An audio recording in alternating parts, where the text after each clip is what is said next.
Guess what? I got tagged. Yes, Nefarious Wes, my good buddy, tagged me in a video that he did, which is a kind of pseudo response to a video that I did, and we kind of went back and forth for a very long time.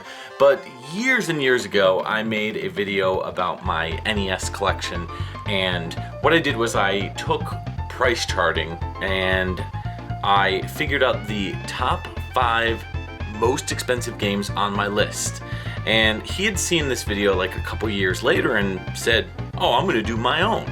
So he did his, and then I thought it'd be a good idea to like update mine, so I did an update, and he took it a step further recently by doing a Super NES video, which he basically sits down and goes over a couple games. This is gonna be really nonchalant, like very relaxed. I'm not gonna be putting too much in-depth detail regarding this. It's gonna be a little bit more focused on nostalgia and a little bit more focused on these games, how they got in my collection, and I'm going to do things a little different than what Wes did. But at the end of the video, I'm going to go ahead and tag 2 more people that I'd love to hear responses for regarding this topic. So without further ado, let's do it. The top 5 Super NES games, but here's the twist. I'm doing loose games and complete in box games, so a total of 10 games today.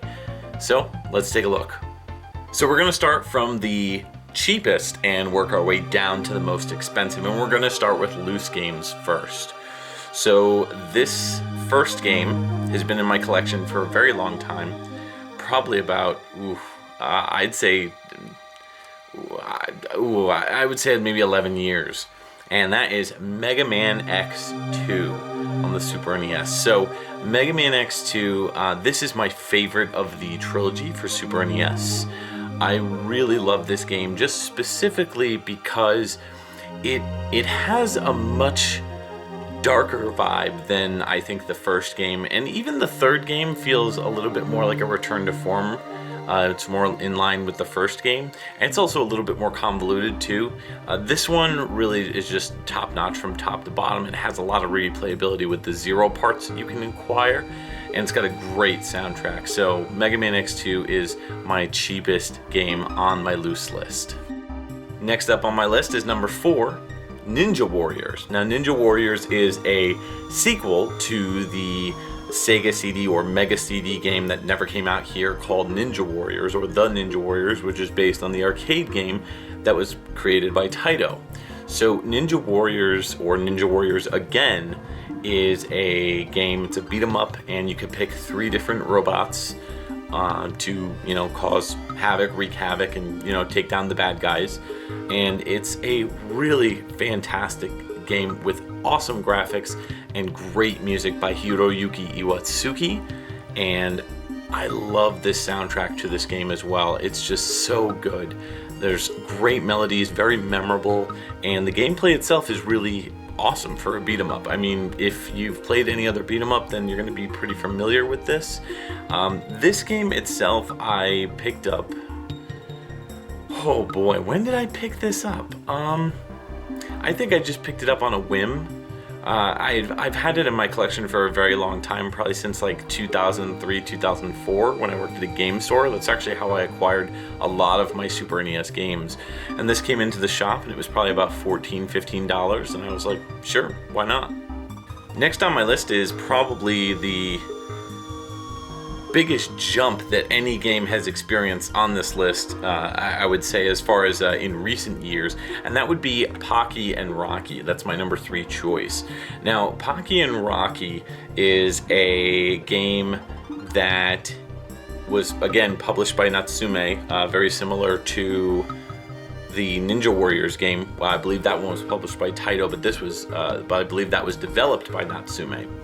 And Pocky and Rocky is I guess you could say like a cute 'em up, sort of. You're playing as either Pocky or Rocky.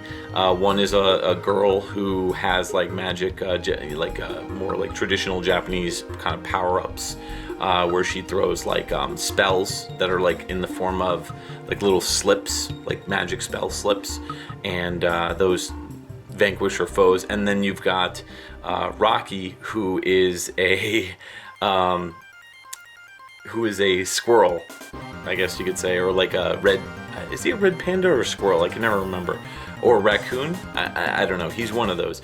But he's an animal buddy who is an optional second player, and he throws leaves. And it's basically you're running around levels and shooting bad guys. Now, this game I picked up for about $20 like a couple years ago. Like, this is before it jumped big time. And I picked it up for $20 at one of my local game stores and didn't think anything of it. I was like, well, Pocky Rocky, yep, I've heard of this one. I think I may have played it. Let me pick it up. So, and then it jumped like crazy. And I went back to search for the second one, and it was not there. Nobody was really selling it for cheap. So it's harder and harder to get deals on Super NES games. But yeah, that's my next choice. Number 2 on the list is a game I actually bought from my co-host from Pixel Tunes Radio, Ed Wilson, and so that is Castlevania Dracula X. Now, this one unfortunately has some label damage. He did give me a label with it, but I just haven't had the heart to rip off this label. I don't know. I guess I'm just okay with it at this point, but I spent probably more on this game than any other game for the Super NES, and this one I've spent about $150. I basically paid what it was worth at the time. So this is some people would say a butchered port of Castlevania Rondo of Blood for the PC Engine CD. I like this game, I do, but I understand why it gets the hate that it does, as far as from Castlevania fans. When you play Rondo of Blood, there's really no comparison, but this is still a really good game. It's still very enjoyable, entertaining, and if you are a Castlevania fan, it's a must-own, in my opinion. So this one was one of the last North American released games for the series for Castlevania that I picked up. This was, I think, the second to last. The last one I got in my collection was Castlevania Legacy of Darkness for the N64. So I personally enjoy Dracula X. I think it's a fun game, and I'd recommend it to anybody who's a Castlevania fan. Last up on my list for loose games is a game that I paid $50-something for, like 53, 54, and this was back in probably about 2009, 2008, right around there. And that game is Mega Man X3. So this game is, I picked this up at a store called Play and Trade, and this was just, I rented this one before when I was younger, and I didn't like it as much as X2, as I said earlier, but I still really enjoyed it. I still thought it was a pretty fun game, and I really loved the armor upgrades that they tried to focus on. I loved the enemies, I loved the music, and I just thought it was a great sequel. But I saw this for $50, and I was like, I gotta have this, and so I ended up picking it up, and I'm happy that I did, because now it's a crazy price, and these are all legit games. They've been opened up, they've been verified that they're not repros, so I'm pretty happy overall. This one also has a little bit of label damage, which you might be able to see, but I wouldn't really give it up. It's a great game. So yeah, that's my most expensive game on the list for loose. Now let's take a look at complete in box. You guys are going to kill me for this list, because a lot of these games I have either never played or haven't beaten, but I'll go through the list anyways. This is number 5 on complete in box games. This one I've never played. Secret of Mana. Don't hate me. I picked this up, interestingly enough, I got the game first, and then I ended up getting the box and manual and the map and all that stuff that came with it. That stuff I bought for, I don't know, like $20, $30. And then the game itself, I think I paid maybe $40, I think. So I got it for about $70 complete in box, which was, I got this in, I think, maybe 2004, I want to say 2014. So not a bad price for this, but still, I feel bad because I haven't played it. I really need to sit down and play this. I've heard it's incredible, and it's just one of those games that I never really played when I was a kid. I'd heard of it. I didn't know what it was. I thought it was a sequel or a prequel to Secret of Evermore. And I didn't like Secret of Evermore, so I never went back and played this one. But from what I understand, it is far superior. From what people tell me, fans of the game. So yeah, Secret of Mana is not a game that I personally have played, but I do own and I do have intentions to play it, like I do with most of the games that I own. Next up is Final Fantasy III. This is my complete in-box copy. This is a near mint copy of Final Fantasy III. I got this when I worked at a game store. Somebody traded it in, complete in-box and everything. And again, 2003, 2004. And I bought this for $20 complete in-box. And I was at the time stoked to find it in such good condition. And I snatched it up. I was like, I'm not even going to put this on the floor. I'm just going to buy it. So I did, and I'm happy that I did. This one I have played. I've gotten pretty far. I think the farthest that I've gotten with this one is, I like 5 better, and I also like, this is Final Fantasy VI. I like 5 better. I also love 7. 7's my favorite in the series, but I know that's, super casual, whatever.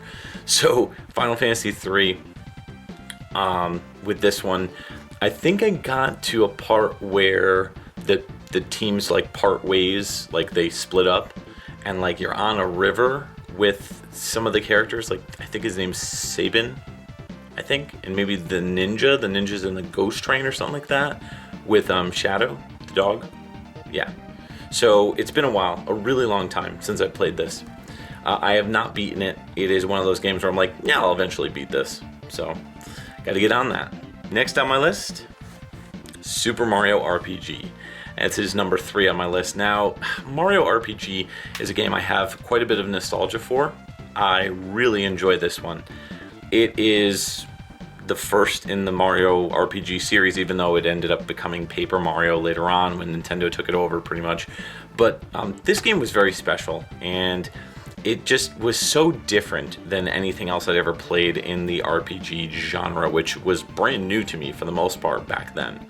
I really loved the Mario series and the Mario games, and so I picked this one up after renting it, and I really enjoyed it when I rented it, so I ended up picking it up and had a blast.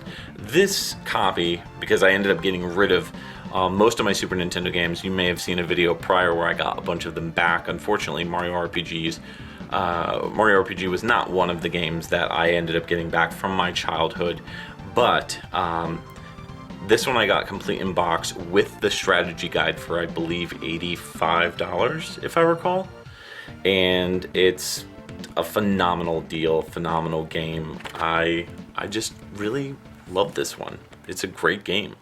What have we got for number 2? Well, we've got a game with the number 2 in it. Breath of Fire 2 on the Super NES.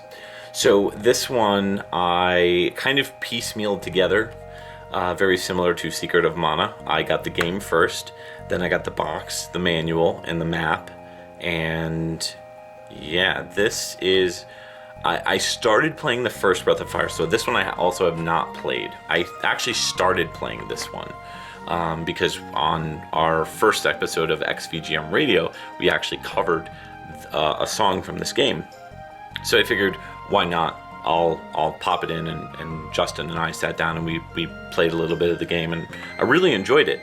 But because I have the Game Boy Advance version of the first game, I really wanted to get through that version first before I start playing this one. So I've got a ton of RPGs, like a lot, and I really just need to sit down and go through them one of these days. But, as a new father, I don't think I'm going to have much time to do that. But who knows? Maybe I will. We'll see. And the number 1, complete in box, most expensive game on my list. You could probably guess what it is. Yeah. Oh, I love you so much. Chrono Trigger on the Super NES. This is my it goes back and forth between this and Final Fantasy VII. Again, I know, super casual RPG fan, but I love this game. I owned a loose copy for years and years and years, and my now wife actually ended up buying this complete in box copy for my 30th birthday, which was awesome. I was just so excited, and it was like definitely one of the best presents for my birthday that she'd ever given me. So really, really awesome. It is complete. Totally complete, really good condition as well for the most part. Got a little bit of fraying on the box, but overall it's in really great shape. So Chrono Trigger, I was in 7th grade when it came out, and I used to draw like the characters that I would see in like Nintendo Power in the RPG corner section of Nintendo Power. So this and Yoshi's Island were the two games that I would like draw the characters, and I would just cover to cover for that article. The beginning to the end, I would just read it over and over and over in anticipation for the game. I just thought it was amazing. I got the strategy guide with it when it came out, and I spent just countless hours as a 12 to 13-year-old kid just eating up this game, just loving it, spending so much time with it, playing it over and over and over again. I've gotten almost every single ending in it. I think maybe I got like about 8, so I think I'm missing like, I think was or 12, so 4. Ended up picking it up again on the DS, and I haven't beaten it on the DS, but I do own it on the DS as well, complete in box. So I'm just a sucker for Chrono Trigger. So that's it. Those are my top 5 loose games and complete in box games. I want to know what you guys think, what your lists are. Leave a comment down below. Let me know what you think of the stories that I told regarding these games. I know I didn't have like a bunch of like crazy effects and gameplay footage, but I wanted to just keep this really simple and keep it more like a discussion, so that way it feels less like, like a fancy video that I normally do. I wanted to get this one out a little sooner for you guys. I also wanted to tag 2 people to do this same video. Doesn't have to be exactly like mine, could be more like Wes's. I'll link that one down below as well. So the 2 people I'm going to tag, the first is Michael B. the Game Genie, my buddy. So I would like to know what his top 5 Super NES most expensive games are. And then the next person I'm going to tag is actually Lucius Showcase. I want to know what your top 5 games for the most expensive games on the Super NES. Let's see if you guys can beat me as far as prices go. That's all, guys. Thanks so much for tuning into the channel and subscribing, sticking with me during this craziness that is my life, but you will definitely be seeing more content from me in the near future. Thanks.